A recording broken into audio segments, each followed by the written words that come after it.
What an amazing spot. Stopped here to have a little picnic lunch. Just to enjoy these amazing cliffs.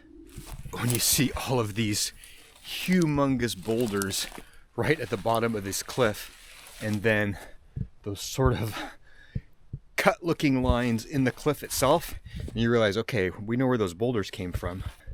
Hopefully nothing's coming down today. Now this morning I left from Jason's Patreon campout.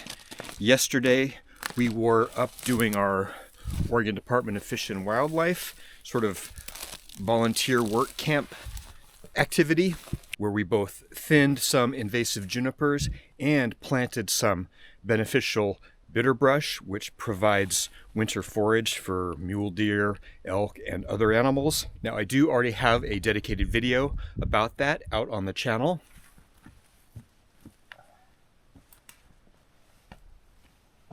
And not to worry, it is way too cold out here for any rattlesnakes to be active. In fact, Joe from the Oregon Department of Fish and Wildlife said this weekend was the coldest weather that they've had all winter long. We got down to around 10 degrees Fahrenheit the last 2 nights of camping. And so that's very, very cold. Now, after I left the area of Jason's camp out, I did have to do a little highway driving. Beautiful, beautiful drive through some beautiful country. Coyotes frolicking in the fields. And up behind them, just these amazing cliffs with these frozen waterfalls coming down. So my plan for today is to explore up into some other potentially geologically interesting areas. Just some areas that I spotted in satellite imagery that looked kind of interesting. So gonna go check that out and see if we can find a place to camp. For now, take another little closer look at these cliffs here.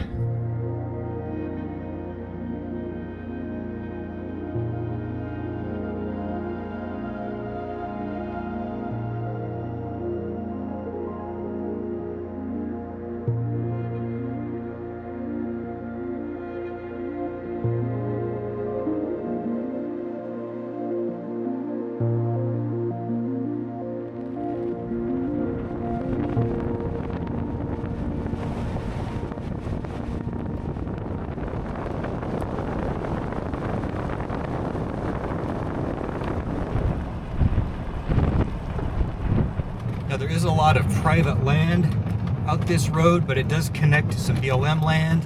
There's also some other kind of, I don't know if it's national forest or some other kind of public land up in there. Okay, I see. It is BLM land, but it is a wilderness area. So you can walk in there, but there's no motorized vehicles. While we're gonna sort of cross some private land, I feel like this should go through.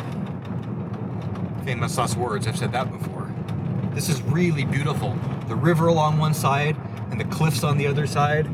Wow, really stunning.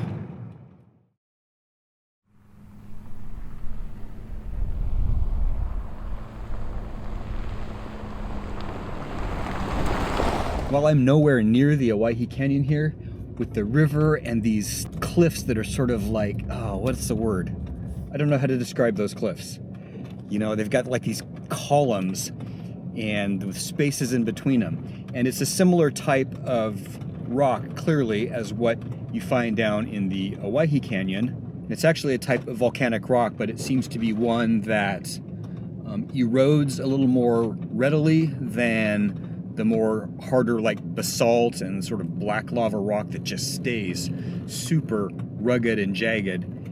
This gets formed into interesting shapes. Wow.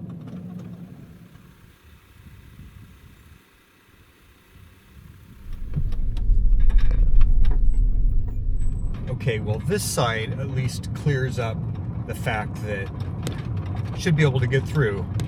Land to either side is private property. I know this definitely connects to public land, and this is the only road in here.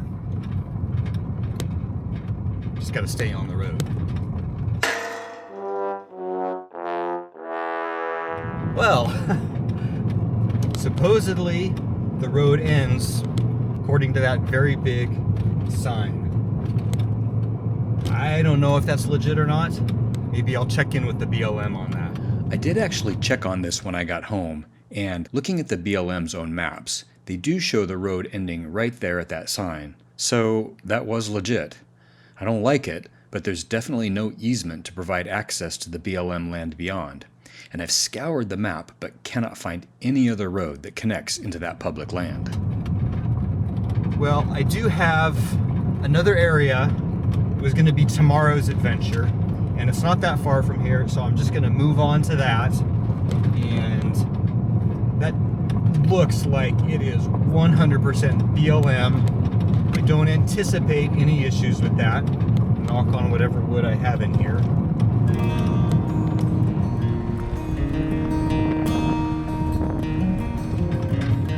Okay, let's try this again.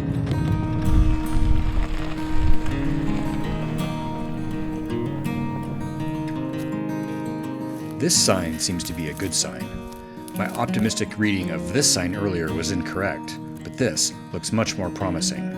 I couldn't possibly get it wrong twice in one day, right?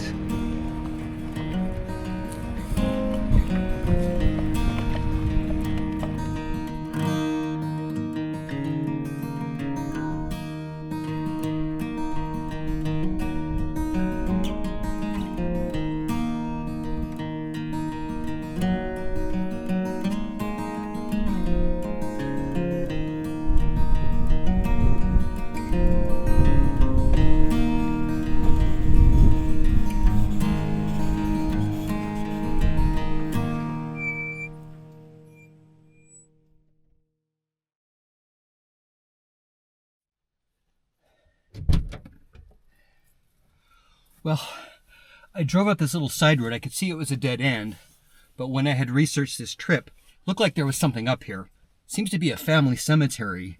It's like all one family, so it's not like some ancient pioneer thing. Now there's some pretty old dates in there, but that seem to have stones that have been replaced, and then there's also some that are quite a bit more recent.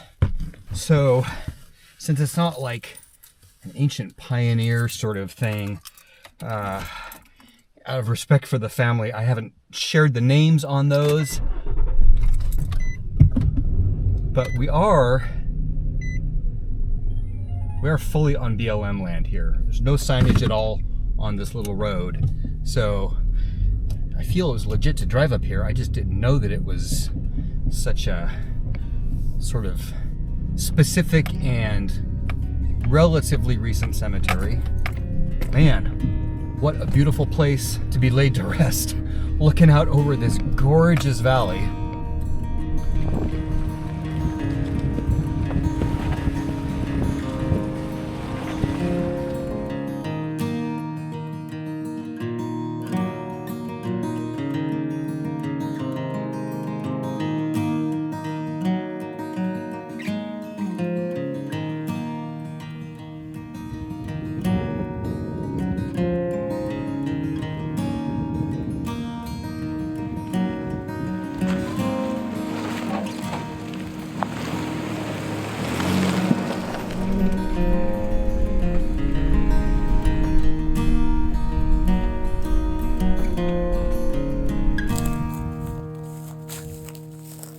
Well, part of what caught my eye up in this area was I saw what looked to be some sort of geological oddities, I guess, some geologically interesting spots, and here's one of them.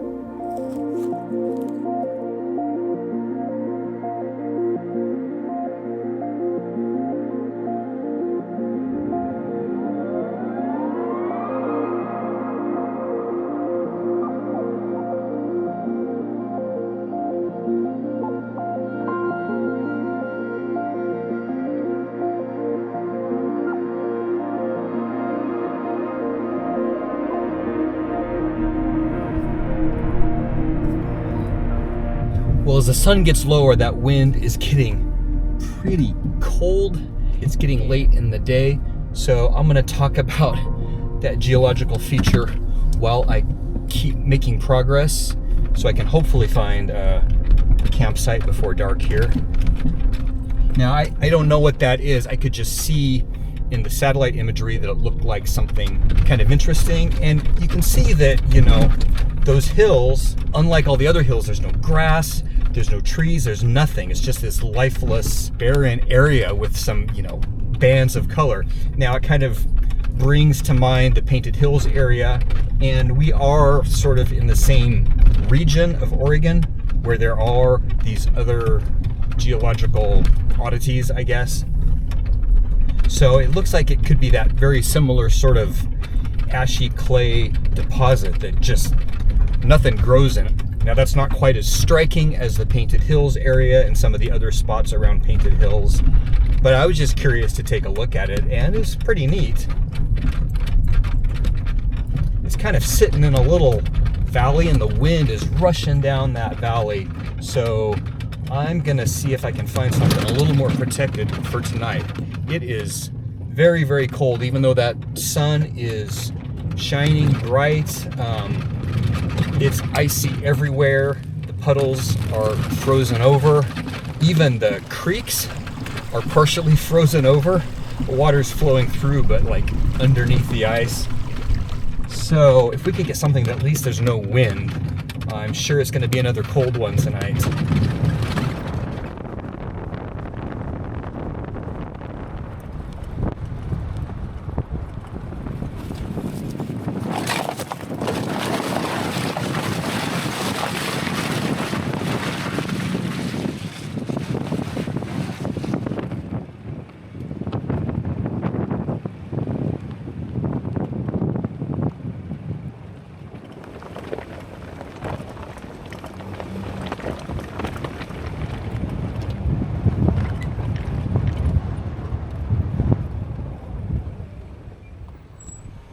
Foiled again. All right, well, I'll talk about that in a minute. But first, I did find a nice little campsite right on the banks of the river here. Unfortunately, I'm already in the shade, but for a little bit, I've got a view of the hills across the way that are still in the sun. Ducks and stuff swimming out over here. Probably harder to see in this light up there. The hills are kind of interesting too. We'll see that in the morning when the sun comes up.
So what you've seen today is supposed to be 2 days of adventures. That first road that I went up was going to be today's adventure, and then what we've actually done here this afternoon was going to be tomorrow's adventure, and it was supposed to push quite a ways further upriver here. Now the first road that I went up earlier, I was thinking I wasn't going to have any problem with that. I did not think I was going to run into private property like that. It was looking really good at the beginning, especially with that sign that said, you know, private property on either side of the road. That's the way it should be. This one today, this afternoon, My fuzzy memory told me that it was all BLM, but where I ran into that gate, the road traverses about a mile of private land and then continues off into a pretty large segment of BLM land. And out there in that BLM land, it continues to follow the river. There are some other geologically interesting areas. From what I could see in satellite imagery, it looked like it was going to be spectacular.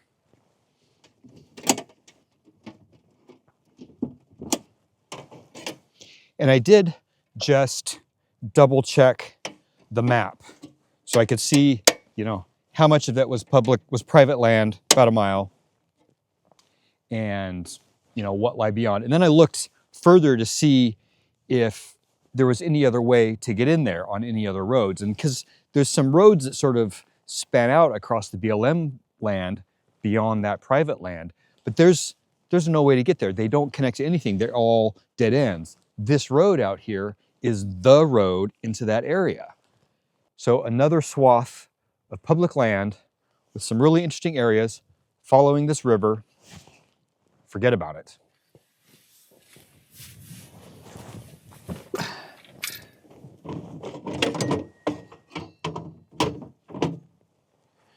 So not only am I back to the old table here, I am back to my Camp Chef stove.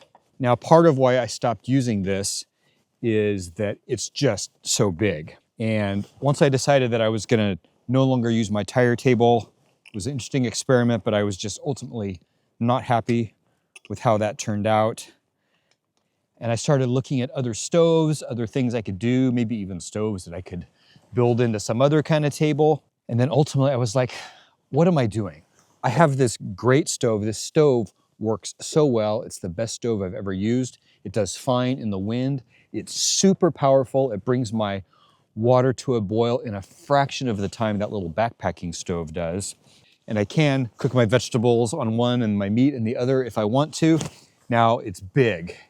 It's really big, but I think rather than trying to find yet a different stove solution, I'm gonna just try and find a solution to make this work. Now, I'm not positive I'm gonna keep using this table, but it works fine for now. It's a table, it holds the stove, it leaves me plenty of room to work, so that's what you're gonna be seeing for the next little bit anyway. So this may change again, but I've got this, so I'm using it.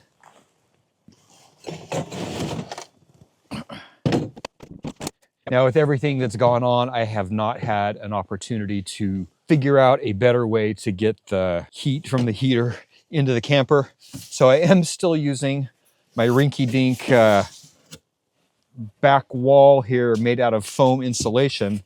So the tailgate stays down. And this basically replaces the tailgate, and I've got a hole for the ducting to go in. So I just spent 2 nights at Jason's Patreon event, and I did use the diesel heater. And I experimented with a couple of different techniques. I did something on the first night, and I did something a little bit different on the second night, and I'm not sure exactly yet what I'm going to do tonight. So I'm not going to go into all of that. I've been talking already a lot in this video. I think I will probably make some sort of a follow-up that is just about my experience with the diesel heater and the different things that I've tried, and we can talk more about that later. It seems like it's less painfully cold now that the sun has gone down than it was at the campsite the last 2 nights. But it's still going to be very, very cold, and I'm going to be grateful to have this heat running tonight.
It's been an absolutely stunning morning here along the river.